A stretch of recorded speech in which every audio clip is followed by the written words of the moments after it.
जय मसीह की। मैं पास्टर कृष्णा कुमार आप सब लोगों का बहुत बहुत स्वागत करता हूं एक बार फिर से आज की सुबह में। धन्यवाद देते हैं परमेश्वर की विश्वास योग्यता के लिए जो हमारे साथ सर्वदा बनी हुई है कि हम लगातार उसके वचन का अध्ययन करने में उसके संग सीखते जा रहे हैं, बढ़ते जा रहे हैं। इससे पहले कि हम लोग आज के वचन की तरफ बढ़ें, आइए हम प्रार्थना कर लें। सर्वशक्तिमान पिता परमेश्वर अनुग्रहकारी प्रभु, आपको धन्यवाद देते हैं आज के वचन के लिए। प्रभु जी, प्रार्थना करते हैं कि आप हमसे बातचीत करें और अपने वचन को हम सब के ऊपर में प्रकाशित करें ताकि हम उसकी रोशनी से तृप्त हो जाएं, भर जाएं और आपके साथ चलें। धन्यवाद प्रभु कि आपने वही प्रार्थना सुनी है। प्रार्थना यीशु मसीह के नाम में करते हैं, आमीन।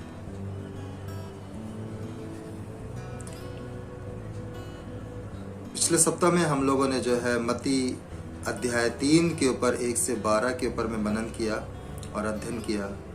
आज हम लोग जो है आगे बढ़ेंगे मत्ती रचित सुसमाचार में ही उसके 5वें अध्याय की तरफ। ठीक है, तो आप सब लोग निकाल लीजिए मत्ती रचित सुसमाचार उसका 5वां अध्याय, जिसके ऊपर में हम लोग मनन करेंगे।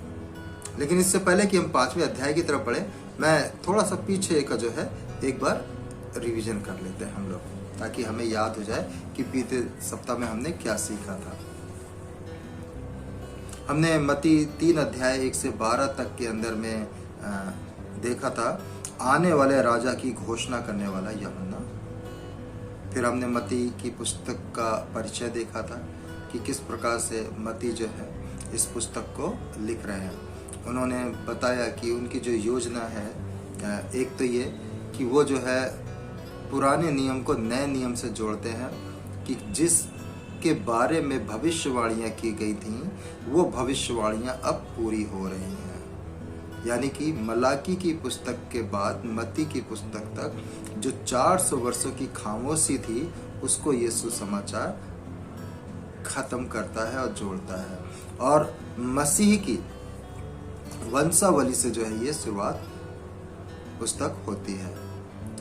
मत्ती जो है इस पुस्तक में बतलाते हैं कि जिस तरह परमेश्वर ने दाऊद से प्रतिज्ञा करी थी कि तेरे राज्य का अंत ना होगा, उसका पुत्र राजा था, और अब्राहम से प्रतिज्ञा करी थी क्योंकि अब्राहम कि तेरे संतान तारों के समान होगी, और उसका पुत्र बलिदानी बना।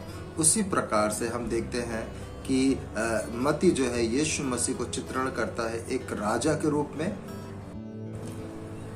और अब्राहम का बेटा एक बलिदानी था। तो इस प्रकार से हम देखते हैं कि मत्ती जब चित्रण करते हैं तो बतलाते हैं कि यीशु मसीह एक राजा की तरह आए और उन्होंने अपने जीवन का अंत में बलिदान किया। तो वो भविष्यवाणियां पूरी हुई जो परमेश्वर ने अपने भविष्यवक्ताओं के द्वारा कही थी और कहलाई थी। उसके आगे हम देखते हैं कि मत्ती की जो पुस्तक का जो स्थान है वो 40वां स्थान है। 40वां स्थान बाइबल में हमेशा परीक्षा का स्थान रहा है। हम देखते हैं कि इजराइली लोग 40 वर्ष तक जंगलों में थे, और उसके बाद हम देखते हैं यीशु मसीह की परीक्षा 40 दिनों तक शैतान के द्वारा होती रही। जब हमने 3 अध्याय का अध्ययन किया था तो हमने देखा था उसमें आने वाली राजा की घोषणा करने वाला यूहन्ना, जिसमें हमने उस यूहन्ना के बारे में 3 बातों के ऊपर में ध्यान दिया था कि उसका संदेश मन फिराव के कार्यों पे केंद्रित था, उसके संदेश में डांट थी और उसके संदेश में दंड और न्याय शामिल था। फिर हमने जब आगे बढ़े तो हमने देखे 3 से 4 में उसका अधिकार वो भविष्यवक्ताओं की तरफ से था, वो पूर्ण भविष्यवक्ता की तरह ही था, वह अंतिम भविष्यवक्ता था और वो सबसे महान था। और फिर हमने देखा उसका बपतिस्मा स्वर्ग से उसको जो है अधिकार प्राप्त हुआ था। वो यहूदियों को बपतिस्मा देता था। उसके बपतिस्मे के 2 उद्देश्य थे। पहला, वो मसीह के लिए देश तैयार करता था। वो देश व जातियों में मसीह को प्रस्तुत किया करता था। उसी के साथ हमने देखा कि वह आने वाले के द्वारा 2 प्रकार के बपतिस्मे का उसने जिक्र किया एक पवित्र आत्मा के द्वारा और एक आग के द्वारा। जो हमें पवित्र आत्मा के द्वारा बपतिस्मा प्रेरितों का काम 1 अध्याय 5 पद में, और आग के द्वारा बपतिस्मा यूहन्ना 3 अध्याय 5 पद के अंदर में हमें मिलता है। और फिर हमने उसमें जाना था कि मन फिराव के कार्य करो, ये जरूरी है। सत्य के वचन पे विश्वास करो। यीशु है जिसको परमेश्वर ने समस्त मनुष्य जाति के लिए भेजा कि वह उद्धार पाए। वो स्वर्ग का राजा है जो तुमको पाप से छुड़ा सकता है और न्याय के दिन दंड से भी बचा सकता है। तो इन बातों को हमने बीते सप्ताह में देखा था। अब हम आगे बढ़ेंगे आज मत्ती उसके 5वें अध्याय की तरफ। मत्ती 5वां अध्याय 1 से लेके 3। आइए हम पढ़ लें इसको। वो इस भीड़ को देख के पहाड़ पर चढ़ गया, और जब वो बैठ गया तो उसके चेले उसके पास आए और वो अपना मुंह खोलकर उन्हें उपदेश देने लगा। धन्य है वे जो मन के दीन हैं, क्योंकि स्वर्ग का राज उन्हीं का है। तो हम आज जो है इन 3 पदों के ऊपर में जो है अध्ययन करेंगे और प्रभु से सीखेंगे कि प्रभु हमें क्या सिखाना चाहते हैं।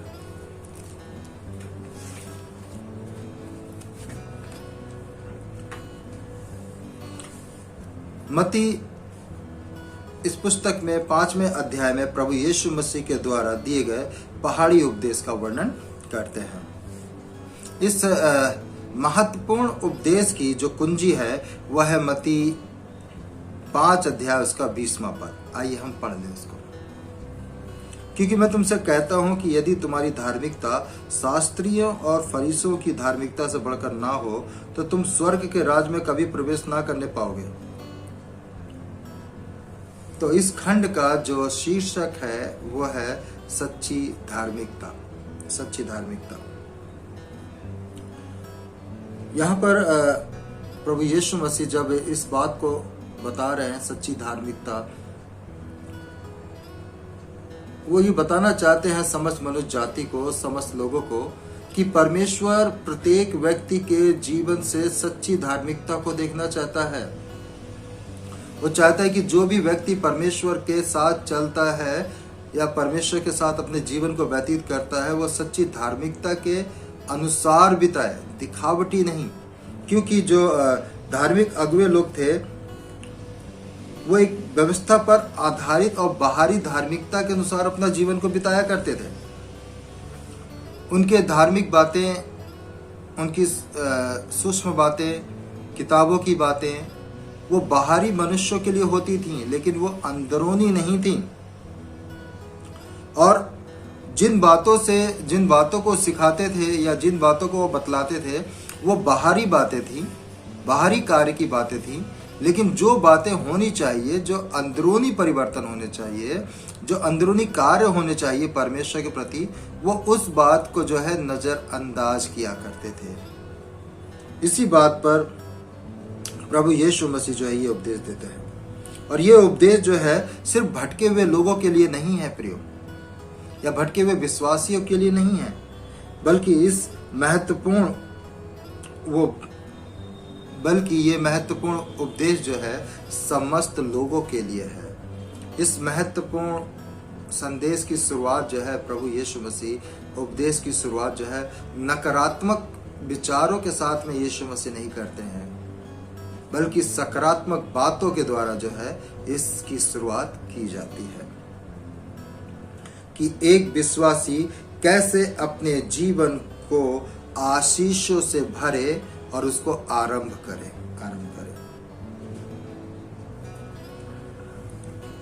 फरीसियों ने ये शिक्षा दी थी कि धार्मिकता एक बाहरी चीज है जो नियम और अनुशासन का पालन करने से संबंधित है, जैसे प्रार्थना करना, उपवास करना, दान देना इत्यादि।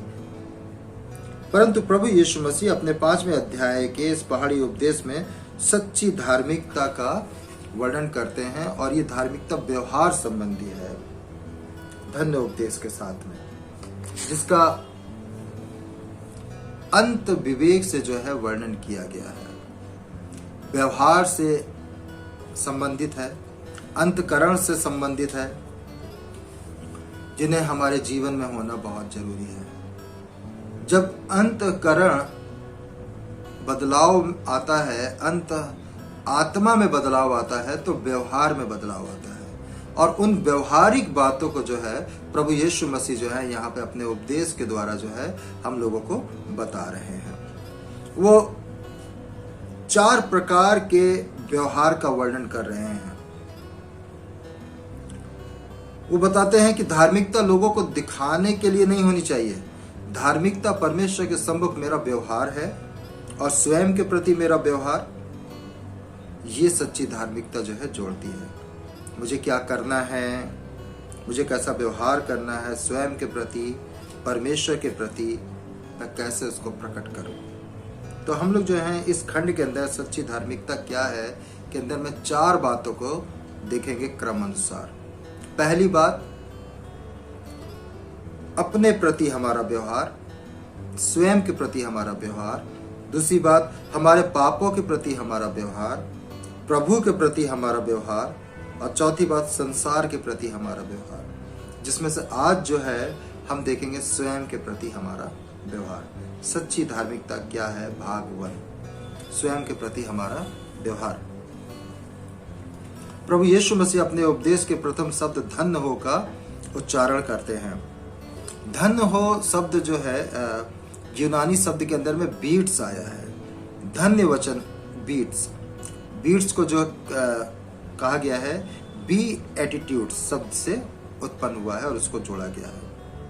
वो कह रहे हैं धन्य हो अथवा धन्य शब्द उस आंतरिक संतोष और भरपूरी पर लागू होता है जो खुशी या सुख के लिए बाहरी परिस्थितियों पर निर्भर नहीं थे, बल्कि वो परमेश्वर पर भरोसा करके प्राप्त पाए जा सकते थे।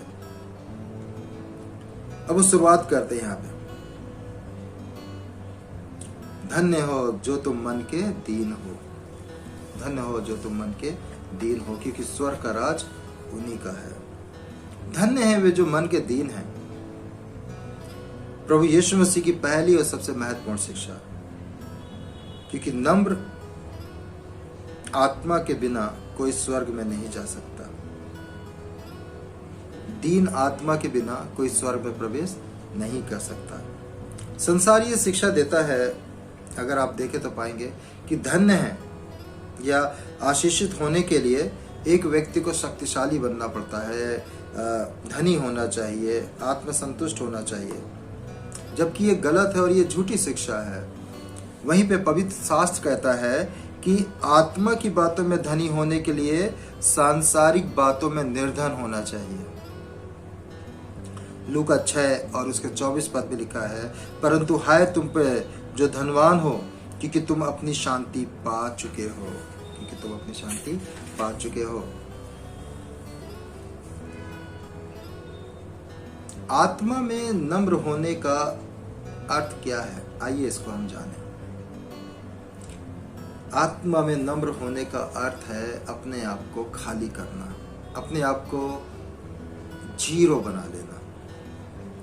प्रत्येक व्यक्ति स्वभाव ही से स्वार्थी और घमंडी होता है, और ये स्वार्थी और घमंडी स्वभाव जो है हमारा पुराना मनुष्य तत्व है जो कहलाता है। अब इसके बारे में बाइबल क्या कहती है, आइए देखें। रोमियो 6 अध्याय 6 पद, हम जानते हैं कि हमारा पुराना मनुष्य तत्व उसके साथ क्रूस पर चढ़ाया गया, ताकि पाप का शरीर व्यर्थ हो जाए और हम आगे को पाप के दासत्वता में न रहें। प्रभु यीशु मसीह हमको पुराने मनुष्य तत्व से आजाद होने के लिए कहते हैं कि अपने आप को खाली करो, रिक्त करो। जैसे कि एक गिलास के अंदर में पानी है और अगर हम उसमें कोल्ड ड्रिंक डालना चाहते हैं, तो अगर हम पानी के ऊपर ही कोल्ड ड्रिंक डाल देंगे तो उस कोल्ड ड्रिंक का कोई भी स्वाद नहीं होगा।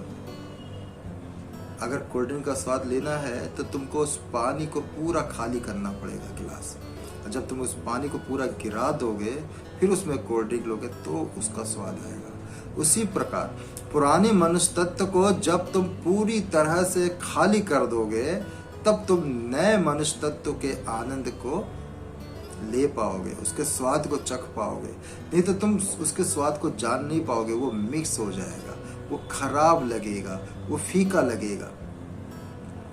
और इसलिए प्रभु यीशु मसीह बता रहे हैं, आत्मा में नम्र होने का अर्थ है अपने आप को खाली करना। सबसे पहले अपने आप को खाली करो और स्वयं के प्रति अच्छा व्यवहार करो। जब तुम अपने आप को खाली करोगे तो फिर उसको तुम अच्छे से अपने आप को भर सकते हो, तृप्त कर सकते हो। फिर उसी के साथ एक और बात आती है कि दीन आत्मा का अर्थ क्या है। दीन आत्मा अपने आप को दंडनीय होने के लिए स्वीकार करना। हम प्रभु से कहें कि प्रभु मैं अपने पापों के कारण मृतक हो गया, मैं मर गया, क्योंकि सिर्फ पाप हैं मनुष्य के जो उसको नाशवान स्थिति में ले जाके मृतक बना देते। दीन यानी अपने आप को इस बारे में जानना, समझना कि हाँ मैं सच में दंड के भागीदार हूँ। इफिसियों का 2 अध्याय 1 पद में लिखा हुआ है, उसने तुम्हें भी जिलाया जो अपने अपराधों और पापों के कारण मरे हुए थे। हम विश्वासी भाई बहनों को आरंभ से ये समझना चाहिए कि हमारे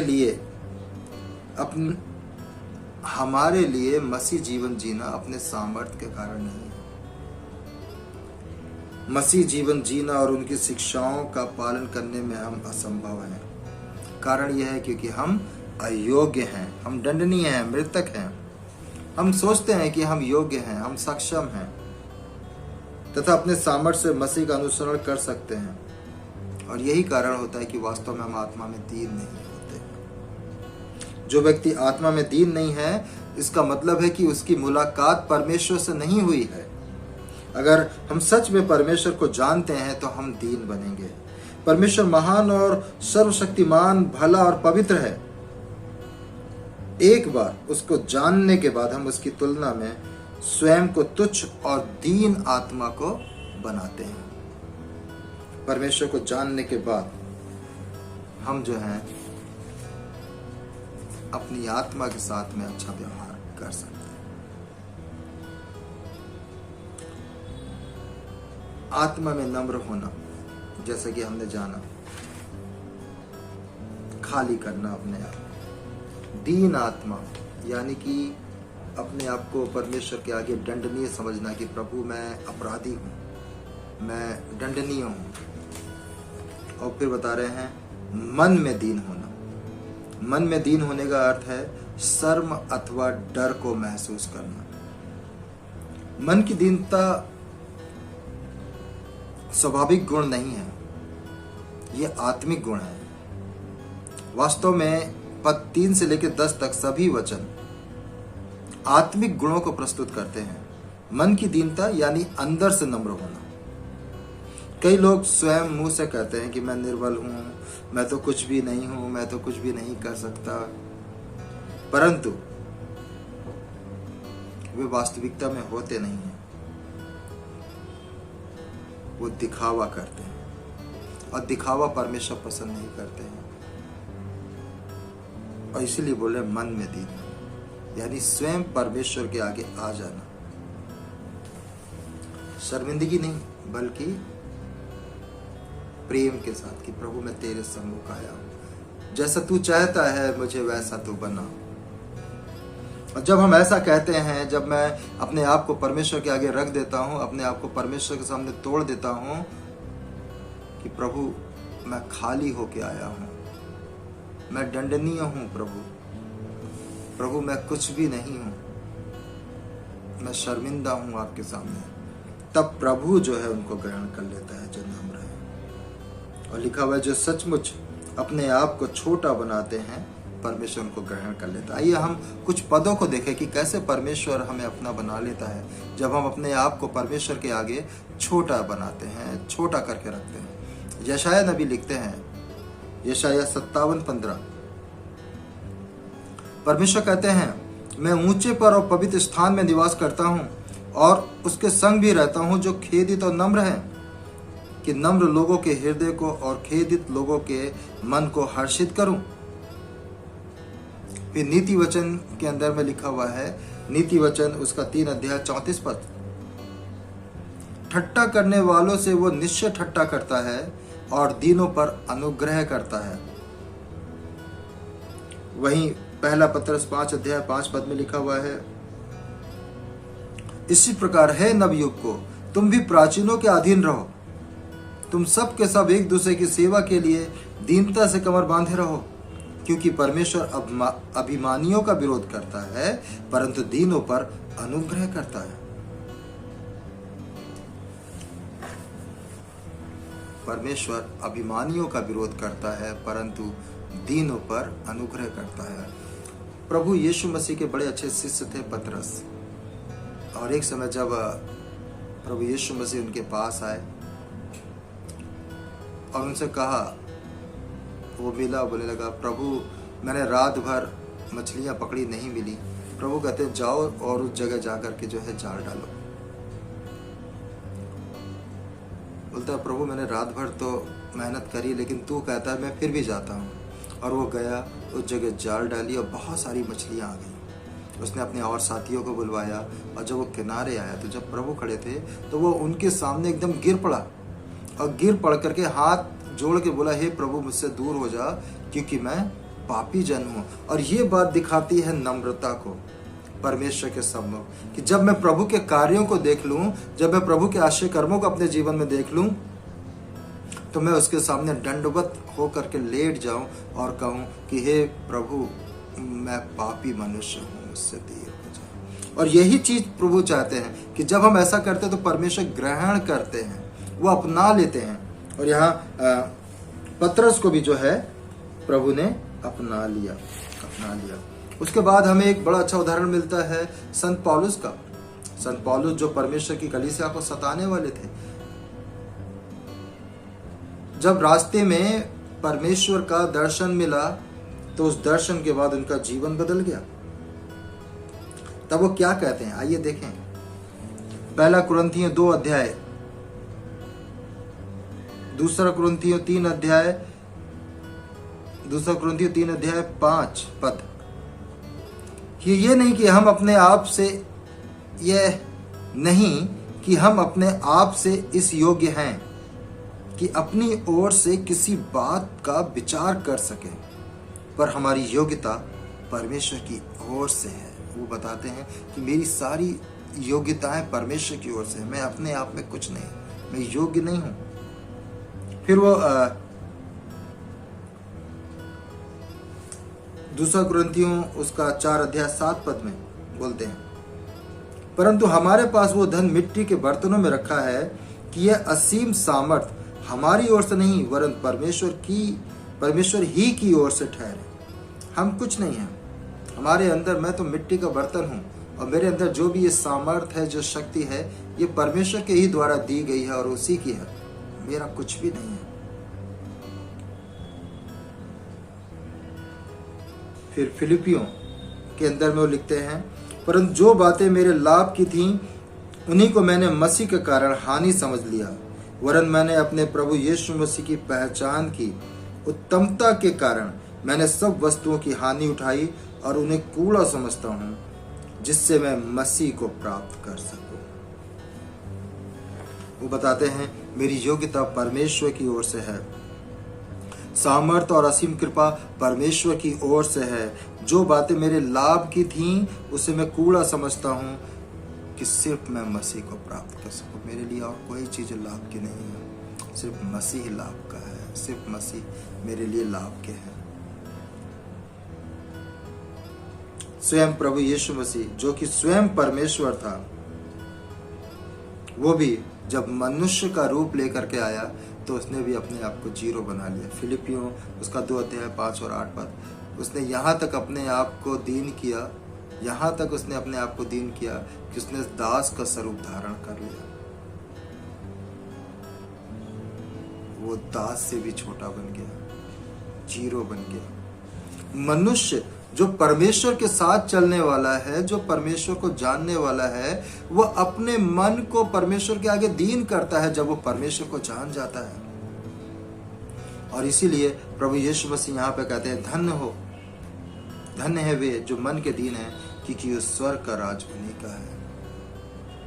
अपने आप को परमेश्वर के आगे अयोग्य ठहराना, छोटा ठहराना, दास बनाना, उसकी आज्ञाओं के लिए, उसके कार्यों के लिए, कि प्रभु तू ही सबसे बढ़कर के, हमें कुछ नहीं। जब ये पहाड़ी उपदेश की शुरुआत कर रहे हैं प्रभु, तो बता रहे हैं कि सच्ची धार्मिकता जो है,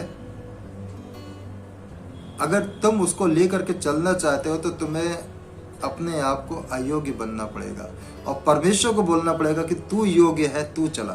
तब तुम उस सच्ची धार्मिकता को प्राप्त कर पाओगे, जब तुम उसके अंदर प्रवेश कर पाओगे, उसको लेकर के चल पाओगे। और तब वो कह रहे हैं कि इसलिए ध्यान करो, स्वयं के प्रति अच्छा व्यवहार करो, सच्ची धार्मिकता के अंदर में जीवन को बिताओ।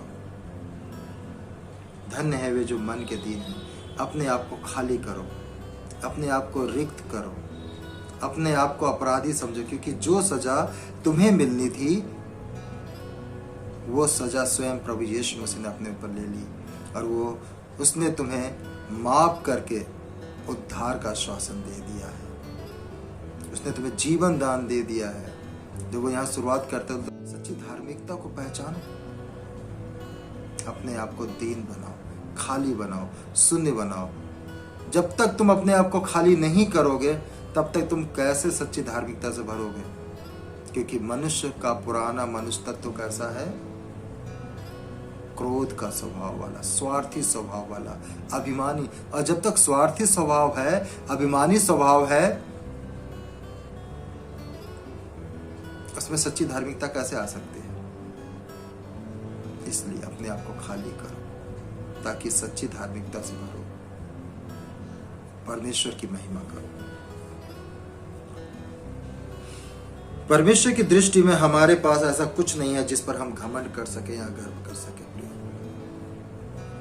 हमारी शिक्षा, हमारी जाति, हमारी योग्यताएं, हमारा नाम, हमारा वैभव, इस पर हम घमंड नहीं कर सकते, क्योंकि ये सब कुछ व्यर्थी है और तुच्छ है। हम परमेश्वर के सामने ऐसा कुछ नहीं है जो प्रस्तुत कर सके। हम परमेश्वर के सामने सिर्फ खाली बर्तन हैं, सिर्फ खाली बर्तन के समान है। और हम यही कह सकते हैं कि प्रभु आप हमारे अंदर आ जाएं, इस खाली बर्तन के अंदर आ जाए, ताकि ये बर्तन योग्य बन जाए। अपने आप को दीन बनाएं, आत्मा में दीन बनाएं, दीन आत्मा बने और परमेश्वर से प्रार्थना करें कि परमेश्वर हमें ग्रहण करे, ताकि वो हमारे अंदर आ जाए, उसकी धार्मिकता हमारे अंदर आ जाए और हम उसमें बढ़ें। हमको अपने आप के साथ सही व्यवहार करना है, हमको अपनी आत्मा के साथ सही व्यवहार करना है, और वो सही व्यवहार है कि हम धार्मिकता के अंदर में बढ़ें। याद रखिए, आप खाली हाथ आए थे और आप खाली हाथ जाएंगे। आप कुछ नहीं लाए थे। हमारा घमंड, हमारा स्वार्थ, ये सब मनुष्य तत्व का पुराना है, पाप का स्वभाव है। क्रोध आना, ईर्ष्या करना, इससे निकलना है, बल्कि इसको अपने अंदर से खाली करना है और परमेश्वर के प्रेम को भरना। और वो बोलता तुम दीन बनो, छोटे बनो। जब तुम्हारी मुलाकात परमेश्वर से हो गई है तो उसके आगे लेट जाओ, छोटे हो जाओ, बोलो हे प्रभु मैं पापी मनुष्य हूँ। इसमें कोई शर्मिंदगी वाली बात नहीं है, निंदा वाली बात नहीं है। परमेश्वर के आगे दीन बनो तो वो तुम्हें शिरोमणि करेगा। और यही बात यहाँ पे प्रभु यीशु मसीह बता रहे हैं। धन्य है जो मन के दीन है, क्योंकि वो स्वर्ग का राज उन्हीं का है। जिन्होंने परमेश्वर के लिए अपने आप को खाली कर लिया है, जिन्होंने अपने मन को खाली कर लिया है, रिक्त कर लिया है, वो स्वर्ग राज में प्रवेश करेंगे। प्रभु आप सबको आशीष दे। आइए प्रार्थना करें। पिता परमेश्वर, हम धन्यवाद देते हैं आज के वचन के लिए। प्रभु इस वचन के द्वारा आप हम सबसे बातचीत करें और हम निरंतर आप में बढ़ते जाएं। प्यारे प्रभु जी, हर एक को आशीष दे, हर एक सुनने वाले को आशीषित करें। धन्यवाद प्रभु, धन्यवाद के साथ प्रार्थना यीशु मसीह के नाम में करते हैं, आमीन। प्रभु आप सब लोगों को बहुत आशीष दे और आप सब लोग सच्ची धार्मिकता वाले जीवन में बढ़ते जाएं। और हम लोग क्रम अनुसार जो है इसके पाठ को देखेंगे। आज हमने भाग 1 देखा है और आने वाले रविवार में हम इसके भाग 2 को देखेंगे। जब हम दोबारा मिलें तब तक प्रभु आप सबके साथ हो और आपकी रक्षा करें। जय मसीह। God bless you.